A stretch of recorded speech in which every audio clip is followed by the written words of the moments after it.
What's good, YouTube? This your man Spiel Dog. You know, when Bud and Crawford had his fight, so when Bud and Spence had his fight on the 29th, I think Derrick James, what I do like is him and Spence got the exact same personality. They both real laid back and somewhat modest, but I think truthfully, Derrick James want this fight just as bad as Errol Spence do. See, I ain't gonna say when Earl win this fight, there won't be no question. Not only that Earl is the best fighter in the world, Derrick James gotta be. You gotta call him the best trainer if they can get if Spence win this fight. Who a better trainer than Derrick James is training fighters right now? I just had to keep it 100. And like I say, Derrick James, him being a modest type guy, he ain't saying nothing. But it took him forever to give him the fighter of the year. I'm gonna say the trainer of the year. And so now he got an opportunity to do big things. Frank Martin got a big fight coming up this weekend, and the biggest fight in boxing coming up on the 29th. He involved in all of this. Then the second one of the he got another big fight with Charlo and Canelo. I don't think that fight matters as much as this one will. If he win this fight, regardless to what happened with Mel and Canelo, you have to give him the trainer of the year, definitely, and maybe the best trainer in boxing right now. And I, you know, is Crawford a good fighter? There ain't no doubt about it. Damn good fighter, but so is Earl. You know, this one is gonna come down. I have to agree with Virgil Hunter, will and determination, because the skill level, they may not go about it the same way, but they definitely on the same level. And I think what may surprise Bomac and Team Crawford is in the first couple of rounds, like Frank Martin said, it's probably gonna be a chess match. I see Earl outboxing him in the beginning too. I think that's the part that's gonna throw their whole fight plan off when they realize how good this boy actually can box. You know, it looked basic from the outside. A lot of people, if you when you watch Floyd Mayweather fight, it, from the outside, like he did the same thing over and over again, no problem. I got this. But then when you get in the ring with it, it started looking different. The punches started coming different than you thought they was coming. He actually moved better than you thought he did. He actually don't just come forward where he box in a circle. It's a whole lot that put like this. Crawford may not listen to the hype, but it's a whole lot of misconception about Earl Spence going on out here. It's like he's some bruiser or something like that. It get like that late, but what he is a boxer puncher, in my opinion. He's a boxer puncher. He ain't no knockout puncher, but he gonna get you up out of there. And if you ain't on the right level, yeah, when he got a one hitter quitter if you ain't looking, or if you out there slipping, throwing uppercuts late, come off the ropes, doing stupid shit, yeah, he'll get you on up out of there too. Because I've seen him knock people out with one punch, but that just ain't necessarily his game right there. You know, and I think Bud will probably initiate the fight. I believe he will, and I think Spence is going to outbox and outfight Crawford in this fight. I think the second half of the fight, Crawford may feel that he's behind in rounds, and he gonna have to do something. And when Crawford hit Earl Spence with his best punch, and he don't move, that's gonna be the beginning of the end. I really see it. Lamar, and that's what happened to Lamar Peterson in the fifth round when he fought Spence. I think it was like 20 at the last 20 some seconds of the fifth round. I mean, he hit Spence with two of the biggest punches I ever seen a fighter walk straight through it. I mean, Spence didn't even blink. Now it did slow him down just a step or two, but it didn't have no real effect. And when you don't put everything you have into your punches and you see a guy smiling, steady punching hard, steady coming forward, still strong, you ain't it'll take lot of your confidence away. It'll take a lot of confidence away. And I told y'all before this started, Earl is not a big talker type dude. That ain't him, and neither is Derrick James. Earl is going to get in that ring and fight. Crawford is way more of a talker than Earl Spence, and he not a big and Crawford not a big talker either. That's why you don't hear a lot of chatter. These dudes handle their business with their dukes, and ain't nothing wrong with that. I think, like I said, in the next 2 weeks, they're gonna have media workouts and a lot of mandatory interviews and stuff like this. So we'll be hearing from the fighters more as the weeks go by. But from when I look at Spence now, it like he ready to fight right now. And Bud look like he ready to, but he just look a lot.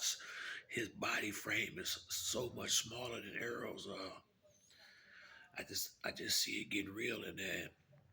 I guarantee you, Derrick James probably got 2 or 3 real good fight plans for Earl to take into this fight. I'm pretty sure he has dissected him good. They had a saying that 2 is company and 3 is a crowd. I'd rather be with the guy who got one trainer that he focused on than the guy that's trying to get trained in the crowd. Bud got 3 trainers. So and I ain't saying there's nothing wrong with it, but evidently, whoever the lead trainer is, evidently, you ain't got total confidence. Derrick James running the camp over there, and look like he doing a damn good job running it. He ain't got nothing but champions in that gym. And when you got all them guys, high level fighters in the gym working together, that's gonna make everybody work just a little bit harder. Just you know, go another round on the bag, run another mile or two. Because you looking at Earl Spence at the highest level. He in the biggest fight in boxing. You looking at his boy finna be in the second biggest fight in boxing. Frank Martin trying to get into a big fight. That gym busy. Anthony Joshua, AJ. If he get past Dylan White in his next fight, he got Deontay, he got Fury, he got big fights out there. So Derrick James got a lot going on in that gym, but I don't think nothing mattered to him more than this fight with Spencer Crawford. He ain't gonna say it. He ain't the type of dude. He ain't gonna say it, but he know when Earl win this fight against Crawford, him and Earl will be considered the best fighter and best trainer in boxing in the world right now. And that's a hell of an accolade to achieve. And I really believe he up to the challenge. Bud, in my opinion, did not take advantage of the time Spence was out with them injuries. Spence was out. I think Spence lost good 2, 3 years to them injuries, and in the time that Earl been injured, Bud has only had one in the last 6 years, one fight per year. This year that he fighting, Spence will be the first time he fought 2 years and 6 years. He needed a tune up. He needed a tune up he needed something before he can go in the ring with this boy. But he clearly has wasted the time that he had where he could have been fighting Ugas, where he could have been fighting Keith Thurman, Danny Garcia, these top guys, and being ready and being more prepared for this fight, not just in name, but in challenges in the ring. Whether he can beat them or not, we don't know. We haven't fought these guys. Most of them beat him in the amateurs, but Earl has fought. These is the top welterweights, regardless of how people want to feel about it. Keith Thurman, Danny Garcia, Sean Porter, Udonis Ugas, Mikey Garcia at the time he was fighting, Terrence Crawford. These is the top guys in the division. These the ones. These them dudes. These them dudes. It ain't but 2 of them that Earl ain't fought. It's only 2. Keith Thurman and Terrence Crawford. And Terrence on his way in the ring on the 29th. And from where I'm sitting, if it's gonna be just another day at the office, like I said yesterday. I don't think it's like Frank Martin said. Earl ain't never been worried about Crawford. I don't think he ever had any any worry about if he can beat this dude or not.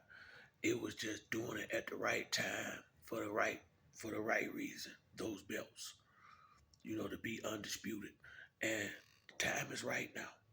And I really believe it could be it's gonna be just like Danny. One of them got in the ring with Spence. He finna go through him. He finna accomplish this task. Y'all gotta remember, Spence is the guy who wanted to fight. Crawford didn't give a damn if he had it or not. Everything he did could have. He truly, if Earl Spence was anybody else, this fight ain't happening. If Earl Spence was anybody else, this fight ain't happening. Crawford tried to ruin the fight in November. He didn't get no boatload of money to fight Avanesha, but that was up his alley. A easy fight, tune up, get him a couple of million, and if Earl don't want to fight, oh well, I go back to what I've been doing. And I got to tune up, and he didn't. You know, it is what it is. This how he been acting. And it's all gonna come back to haunt him. When he had all them years that Earl Spence was out, he should have been fighting the top guys because he gonna realize when he get in this ring, yeah, you on the same level, but you ain't ready for this kind of fight. I don't think he will be. This is going to one of them ones, and I ain't saying he ain't got it in his gut, but he finna have to go in there and see what's down there. Cause Earl finna test you to a limit that you ain't probably ain't thought you could be tested. Earl is getting that belt. He basically bought it. He is getting that belt. He wasn't gonna let money or none of that shit distract him from what he trying to do. So Crawford can run, but he can't hide. Derrick James and Earl Spence is coming for that hardware. They got to have it. They got to have it. And Derrick James is going to be considered the best trainer in boxing. When Earl knocked this boy out, they going to consider him the best fighter in boxing and Derrick James the best fighter. But I really believe in my heart, Derrick James wants this fight just as much as Earl Spence. So he gonna dot all his I's and cross all his T's. They gonna be ready to fight come the 29th. Y'all gonna see. Uh, but that's it for me on this video. Like the video, hit the like or subscribe. Till next time, it's your man Spill Dog. I'm out.